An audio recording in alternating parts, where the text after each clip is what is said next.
Movie की शुरुआत में हम इंसानों के स्पेसशिप को देखते हैं जो एक रेस्क्यू मिशन पर आए थे, पर उन्हें पता चलता है कि जिन्हें वो बचाने आए थे वो बहुत पहले ही मर चुके हैं। उस स्पेसशिप के कैप्टन को अपने सामने एक ब्लैक होल दिखाई देता है और उसके अंदर से लगभग 100 गुना बड़ा शिप बाहर निकल कर आता है। ये शिप न्यूरो का था जिसने ब्लैक होल की मदद से टाइम ट्रैवल किया था। वो स्टारशिप के कैप्टन को कहता है कि वो निहत्थे उनके सामने आए, नहीं तो वो उनके स्पेसशिप को डिस्ट्रॉय कर देगा। मजबूरन कैप्टन को उनकी शर्तों को मानना पड़ता है। जाने से पहले वो सैमुअल कर्क को नया कैप्टन बना देते हैं। जब कैप्टन न्यूरो के पास जाते हैं तो न्यूरो उसे एक आदमी का चेहरा दिखाता है जिसका नाम स्पॉक्स था। कैप्टन उसे कहता है कि मैं इस आदमी को नहीं जानता। जब न्यूरो को पता चलता है कि उसने गलत समय में टाइम ट्रैवल किया है तो वो तुरंत ही कैप्टन को मार देता है और बाकी के लोग भी उसके किसी काम के नहीं थे, इसीलिए वो उनके स्पेसशिप पर अटैक कर देता है। सैमुअल सभी को शिप से बाहर निकलने को कहता है जिसमें उसकी प्रेग्नेंट वाइफ भी शामिल थी। सैमुअल ने सोचा था कि वो शिप को ऑटो पायलट पर डालकर अपनी शिप की टक्कर उनकी शिप के साथ कर देगा, लेकिन न्यूरो के अटैक की वजह से शिप का ऑटो पायलट खराब हो गया था, इसीलिए उसे शिप को मैनुअली ऑपरेट करना पड़ेगा, जिसका मतलब था कि टक्कर के समय वो भी शिप के अंदर रहेगा, जिसकी वजह से उसे अपनी जान गंवानी पड़ेगी। अपने लोगों को बचाने के लिए सैमुअल कुछ भी करने को तैयार था। उसकी पत्नी शिप में उसके बच्चे को जन्म देती है और सैमुअल उसका नाम रखता है जेम्स। इससे पहले वो कुछ और कह पाता, उन दोनों के बीच में टक्कर हो जाती है और सैमुअल की मौत हो जाती है।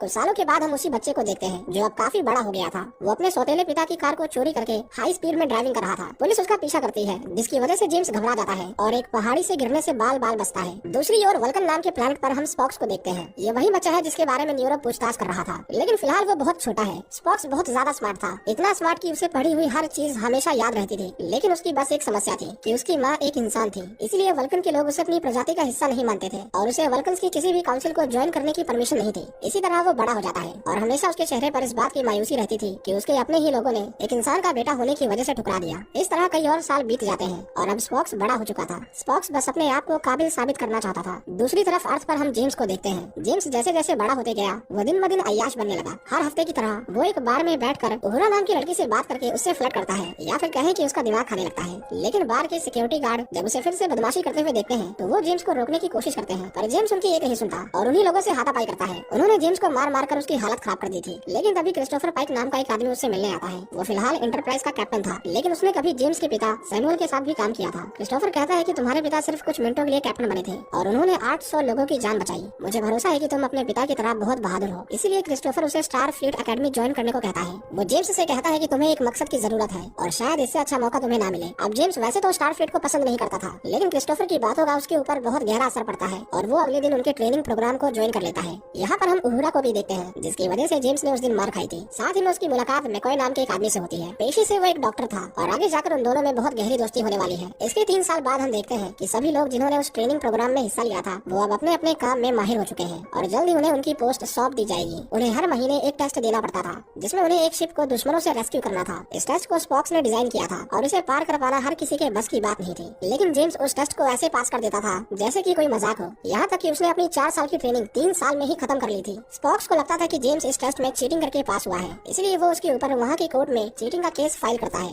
कोर्ट में उनकी काफी बहस भी होती है। स्पॉक्स कहता है कि इस टेस्ट को इसलिए बनाया गया था कि एक कैप्टन को अपने लोगों को खोने के डर का एहसास हो, लेकिन जेम्स ने ऐसा कुछ महसूस नहीं किया। उसके लिए तो ये सब एक वीडियो गेम था। अब जेम्स इससे पहले इन सब इल्जामों के ऊपर कोई सफाई दे पाता, उन लोगों को पता चलता है कि उनका एक स्पेसशिप किसी ब्लैक होल के पास फंस गया है जिसे उन्हें रेस्क्यू करना होगा, इसीलिए सभी लोग तुरंत ही उसे बचाने के लिए निकल जाते हैं। लेकिन जेम्स को उन लोगों ने डिसमिस कर दिया था, इसका मतलब वो कहीं नहीं जा सकता। पर उसका दोस्त मैकॉय जेम्स को एक दवाई देता है जिसके असर से जेम्स बीमार होने लगता है और इस तरह वो उसे एक पेशेंट की तरह किसी तरह शिप के अंदर ले आता है। लेकिन उस दवाई के चलते जेम्स के हाथ पैर में सूजन होने लगती है और वो गुब्बारे की तरह फूल गया था। जेम्स को पता चलता है कि उन्हें वल्कन प्लैनेट के पास तेज चमकीली रोशनी दिखाई दी है। जेम्स समझ जाता है कि ये वही है जिनसे कई साल पहले लड़ाई करते हुए उसके पिता मारे गए थे। वो तुरंत ही कंट्रोल रूम के अंदर भागता है और कैप्टन से कहता है कि हमें वहाँ नहीं जाना चाहिए, वो हमें चारों ओर से घेर कर हम पर हमला करेंगे। पहले तो स्पॉक्स उसकी एक नहीं सुनता, पर उसकी बातों में थोड़ी सच्चाई थी। वो जैसे ही वल्कन प्लैनेट पर पहुँचते हैं वो देखते हैं कि उनसे पहले आने वाले सभी शिप डिस्ट्रॉय हो चुके थे और अब वो भी दुश्मन के निशाने पर थे। न्यूरो ने उनके सभी सिग्नल्स को ब्लॉक कर दिया था, इसका मतलब उनकी कोई भी वायरलेस टेक्नोलॉजी काम नहीं करेगी। लेकिन न्यूरो उन पर हमला नहीं करता क्योंकि इतने सालों से वो बस स्पॉक्स का इंतजार कर रहा था। वो उनके कैप्टन को सरेंडर करने को कहता है। क्रिस्टोफर को अपने लोगों की जान बचाने के लिए उनकी बात माननी पड़ती है, लेकिन उसके पास एक प्लान था। सबसे पहले वो उनके सिग्नल ब्लॉकर को डिस्ट्रॉय करेंगे ताकि वो टेलीपोर्टेशन डिवाइस का इस्तेमाल कर सके। इसके लिए जेम्स, ऑल्सन और सुलू ये तीनों लोग पैराशूट लेकर टावर के ऊपर कूद जाते हैं। उनकी तय की गई दूरी पर वो अपने अपने पैराशूट खोल देते हैं, लेकिन गलत लैंडिंग की वजह से ओल्सन जलकर मर जाता है। जेम्स और सुलू भी उस टावर पर इस तरह लैंड करते हैं कि अगर थोड़ी सी चूक होती तो वो दोनों बहुत दर्दनाक मौत मारे जाते। इससे पहले वो कुछ समझ पाते न्यूरो के लोग उनके ऊपर हमला कर देते हैं, पर जेम्स उन लोगों को मार देता है। वो उस टावर के ऊपर गोलियां चलाते हैं जिसकी वजह से उनका सिग्नल ब्लॉकर खराब हो जाता है और वो एक बार फिर से अपने लोगों को टेलीपोर्ट कर सकते थे। न्यूरो को जब इसके बारे में पता चलता है तो वो तुरंत ही रेड मैटर नाम की एक एलिमेंट से एक वेपन तैयार करता है जिसकी वजह से एक आर्टिफिशियल ब्लैक होल बनाया जा सकता था। उनका प्लान था कि वो वल्कन प्लैनेट के कोर में उसे फेंक देंगे, जिसकी वजह से वो ब्लैक होल पूरे प्लैनेट को निगल जाएगा। वो स्पॉक्स के प्लैनेट को बर्बाद होते हुए देखना चाहता था। रेड मैटर को प्लैनेट के कोर में फेंकते ही ब्लैक होल बनना शुरू हो जाता है। जेम्स और सुलू नीचे गिरने लगते हैं, लेकिन इससे पहले वो एक फटते हुए ज्वालामुखी में गिरते हैं। उन दोनों को टेलीपोर्ट कर लिया जाता है और वो दोनों बाल बाल बचते हैं। वल्कन प्लैनेट पर स्पॉक्स के लोग फंसे हुए थे। उन्हें बचाने के लिए वो खुद को प्लैनेट पर टेलीपोर्ट करता है। स्पॉक अपने परिवार को उस प्लैनेट से निकाल ही रहा था कि तभी टेलीपोर्टेशन के बीच में स्पॉक्स की मां नीचे गिर जाती है और वो सिग्नल से दूर होने की वजह से उन्हें छोड़कर सभी शिप में टेलीपोर्ट हो जाते हैं। स्पॉक्स उस ब्लैक होल को अपने प्लैनेट को निकलते हुए देखता है, जिसमें उसकी मां समेत 6 लाख लोग मारे जाते हैं। स्पॉक अपनी मां की मौत से बहुत दुखी था, लेकिन वो कभी अपने इमोशंस को दिखाता नहीं था। उसे गुस्सा आए या फिर दुख हो, उसका चेहरा हमेशा एक जैसा ही दिखाई देता था। स्पॉक समझ गया था कि न्यूरो फ्यूचर से आया है, इसलिए उससे जीत पाना नामुमकिन है। दूसरी तरफ न्यूरो क्रिस्टोफर को टॉर्चर करके उससे स्टारफ्लीट की सारी सीक्रेट इन्फॉर्मेशन निकलवाना चाहता था, लेकिन जब क्रिस्टोफर उसे कुछ नहीं बताता तो न्यूरो उसके अंदर एक स्कॉर्पियन जैसा जानलेवा क्रिएचर डाल देता है, जिससे क्रिस्टोफर दर्द से तड़पने लगता है। जेम्स स्पॉक से कहता है कि हमें जल्दी ही कैप्टन को बचाना होगा, लेकिन स्पॉक उसकी इस राय से सहमत नहीं था, क्योंकि अगर वो वहाँ दोबारा जाते तो कैप्टन के साथ वो भी मारे जाते। अब इस बात को लेकर उन दोनों में बहस हो जाती है। बात इतनी आगे बढ़ जाती है कि स्पॉक जेम्स को शिप से नीचे फिकवा देता है। जब जेम्स की आँख खुलती है तो वो खुद को एक अजीब से प्लैनेट पर पाता है। वहाँ पर चारों ओर बर्फ ही बर्फ थी। अपने सामने वो एक बड़े से क्रीचर को देखता है जो उसे मारने वाला था, लेकिन तभी उसे एक उससे बड़ा क्रीचर खा जाता है और अब वो जेम्स को भी खाने वाला था। जेम्स जान बचाकर वहाँ से भागने लगता है। भागते भागते उस सुनसान प्लैनेट पर उसे एक आदमी मिलता है जो उसकी जान बचा लेता है। वो आदमी कहता है कि तुमने मुझे कैसे ढूंढा। जेम्स उसे कहता है कि मैं यहाँ किसी को ढूंढने नहीं आया था, बल्कि स्पॉक्स ने उसे शिप से नीचे फेंक दिया और ये उसकी पनिशमेंट है। इसके बाद वो आदमी उसे वो बताता है जिसे जानने के बाद जेम्स को अपनी आंखों पर विश्वास नहीं होता। वो कहता है कि वो ही स्पॉक है और वो फ्यूचर से आया है। स्पॉक उसे कहता है कि आज से 129 साल बाद हमारी गैलेक्सी में एक स्टार की डेथ होने वाली है, जिससे बनने वाला सुपरनोवा हमारी गैलेक्सी को खत्म कर देता।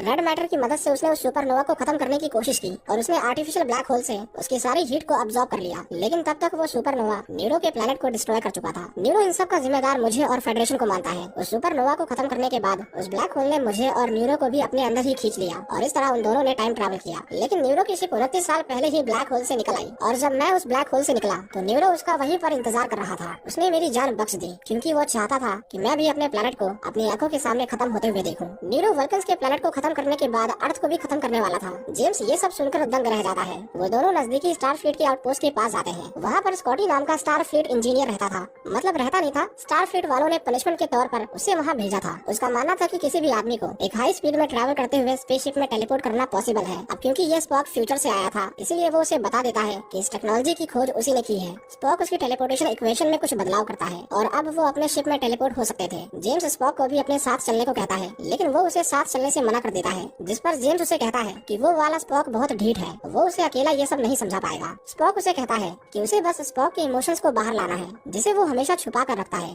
और उसका काम हो जाएगा। जेम्स और स्कॉटी शिप में टेलीपोर्ट हो जाते हैं, लेकिन स्कॉटी एक टनल में फंस गया था। इससे पहले वो उसके अंदर मर जाता, जेम्स उसे वहाँ से बाहर निकाल लेता है। स्पेसशिप के सिक्योरिटी गार्ड उन्हें पकड़ लेते हैं। स्पॉक जेम्स को वापस शिप में देखकर हैरान था, क्योंकि ऐसा कर पाना इम्पॉसिबल था। स्पॉक उन्हें गिरफ्तार करने के ऑर्डर्स देता है, पर यहाँ जेम्स उसे गुस्सा दिलाता है। वो कहता है कि तुमने अपने प्लैनेट और अपनी माँ को मरते हुए देखा है, फिर भी तुम्हारे अंदर बिल्कुल भी बदले की फीलिंग्स नहीं है। शायद तुम्हें अपने लोगों की मौत से कोई फर्क नहीं पड़ता। ये सब सुनकर स्पॉक को पहली बार गुस्सा आता है। वो जेम्स को मारने लगता है, लेकिन जेम्स उसके ऊपर हाथ नहीं उठाता। स्पॉक के पिता उसे रोकते हैं और यहाँ स्पॉक को एहसास होता है कि वो अपने इमोशंस पर काबू नहीं कर पा रहा, इसलिए वो कैप्टन की पोस्ट से रिजाइन कर देता है। जेम्स को इसी का इंतजार था, क्योंकि अब वो शिप का नया कैप्टन है। जेम्स को पता था कि न्यूरो को कैसे हराना है, और अब उनके पास स्कॉटी की एडवांस टेलीपोर्टेशन टेक्नोलॉजी भी थी। दूसरी ओर न्यूरो अर्थ तक पहुंच गया था। वो ड्रिल की मदद से अर्थ के कोर में छेद करने लगते हैं। स्पॉक और जेम्स दोनों ही न्यूरो की शिप में टेलीपोर्ट हो जाते हैं और उनके लोगों को मारते हुए किसी तरह रेड मैटर तक पहुंचते हैं, जो उस फ्यूचर से आए हुए स्पॉक के स्पेसशिप में था। यहाँ स्पॉक को पता चल गया था कि जेम्स उससे कुछ न कुछ छुपा रहा है, क्योंकि वो स्पेसशिप फ्यूचर से आई थी और वो उसे पहचान लेती है। वो दोनों अपने प्लान के अकॉर्डिंग अलग अलग हो जाते हैं। जेम्स क्रिस्टोफर को ढूंढने जाता है, लेकिन न्यूरो के लोग उसे चारों ओर से घेर लेते हैं। जेम्स यहाँ बुरी तरह से फंस गया था, लेकिन जब न्यूरो को पता चलता है कि स्पॉक्स रेड मैटर को लेकर वहाँ से भाग रहा है, तो उनका सारा फोकस उसे रोकने पर था, और इसी मौके का फायदा उठाकर जेम्स उसके लोगों को खत्म कर देता है। वो क्रिस्टोफर को उनके चंगुल से छुड़ा लेता है। दूसरी ओर स्पॉक्स उस ड्रिल मशीन को डिस्ट्रॉय कर देता है, जो अर्थ के कोर में छेद कर रही थी। वो उस रेड मैटर को लेकर न्यूरो की शिप से टक्कर करने वाला था। जब तक ये बात न्यूरो को समझ आती, तब तक बहुत देर हो चुकी थी। जेम्स, क्रिस्टोफर और स्पॉक तीनों टक्कर से पहले अपनी शिप शिप में टेलीपोर्ट हो जाते हैं और रेड मैटर एक्टिवेट होते ही वहाँ पर ब्लैक होल बनना शुरू हो जाता है। इससे पहले न्यूरो टाइम ट्रैवल करके कहीं और पहुंच जाता।